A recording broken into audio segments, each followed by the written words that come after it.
I just got home from seeing The Woman in the Yard.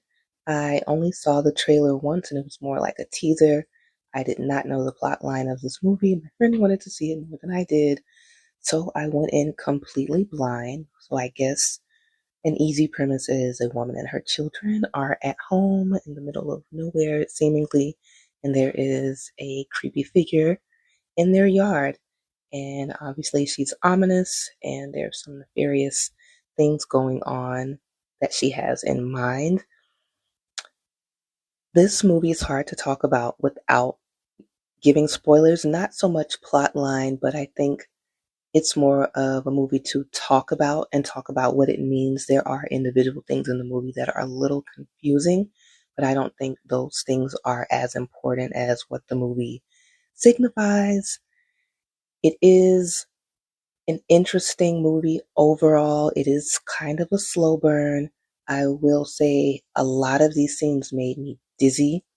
There's a push and pull that they do. There's a lot of jump scares with sound that are so loud that I didn't love. But there is some cool imagery. There's some creative imagery.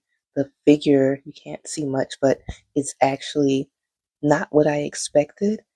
This might be the slightly more spoilery kind of part. I do think the symbolism in this movie, we get things about depression, um, harm, or the thoughts of harm, maybe how to deal with that, how you don't realize you're going through something, how you may not realize you're grieving, how you may not realize you are harming your family, and therefore like, something about you is bleeding into your family, and how that is often not talked about, understood, especially in different communities.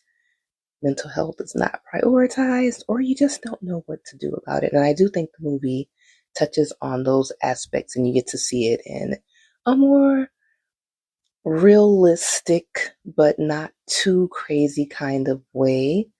It is a supernatural horror movie.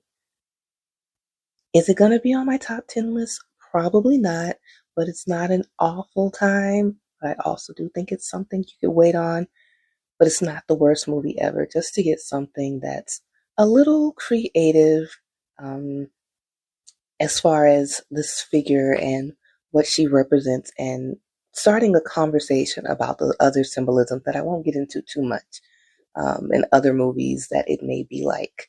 Let me know if you've seen it or if you plan to see The Woman in the Yard.